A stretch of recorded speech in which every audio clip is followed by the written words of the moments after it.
Taylor Hawkins could have had a very different career if he had taken Axl Rose up on his offer. The Foo Fighters drummer, who has tragically died at the age of 50, was once headhunted by the Guns N' Roses frontman who was desperate to recruit him for the band.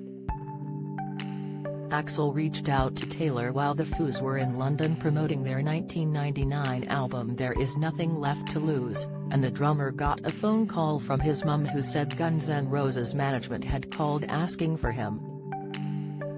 Taylor once told Louder Sound, "Axl was trying to get together a new version of Guns N' Roses, and I think he was checking around for people. They wanted to know if I would come in and try out or whatever. It was kind of otherworldly." Unsure of what to do, he turned to his idol and friend, Queen drummer Roger Taylor, for advice. And he had a story to tell him. Roger shared how he faced a similar decision back in the early 70s, when former Mott the Hoople singer Ian Hunter and guitarist Mick Ronson wanted to recruit him for a new band they'd call Hunter Ronson Taylor. Queen hadn't broken into superstardom yet and Roger considered the offer, but said he came to realize that he wouldn't feel right looking up on stage and not seeing Freddie Mercury and Brian May in front of him. Taylor added, "And he said, I see you and Dave Grohl on stage and there's something you can't buy there. There's something between you guys that might not be there with Axl Rose."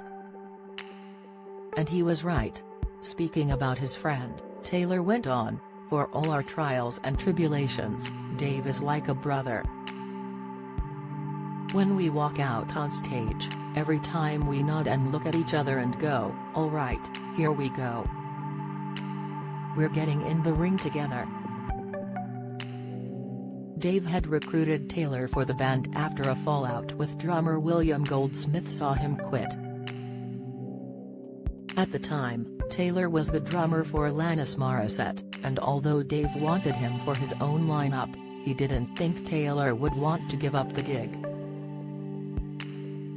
He once told LA radio station 95.5 Claus, "When it was time to look for a drummer, I wished that he would do it but I didn't imagine he would leave Alanis Morissette because at the time she was the biggest artist in the world. So when I called him and said, 'Hey, I'm looking for a drummer,' he said, 'You know I'm your guy.' And I think it had more to do with our personal relationship than anything musical. And to be honest, it still does.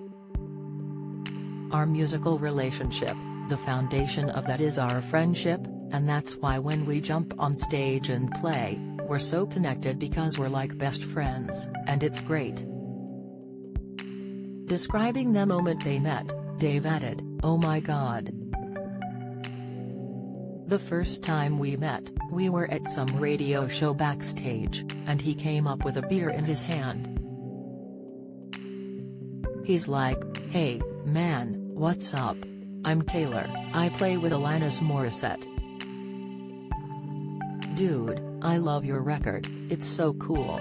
I was like, wow, you're either my twin or my spirit animal, or my best friend," in the first 10 seconds of meeting him.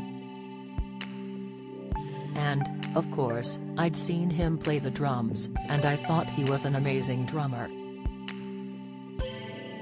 Foo Fighters shared the tragic news that Taylor had died yesterday. They said in a statement, "The Foo Fighters family is devastated by the tragic and untimely loss of our beloved Taylor Hawkins. His musical spirit and infectious laughter will live on with all of us forever. Our hearts go out to his wife, children and family, and we ask that their privacy be treated with the utmost respect in this unimaginably difficult time." Taylor was found dead in a hotel room in Bogotá, Colombia, where the band had been due to play at a festival. Colombian officials have said Taylor had traces of 10 different drugs in his body when he died. Has believed to have suffered a suspected heart attack, according to health chiefs in Bogotá, which is likely to have been due to an overdose.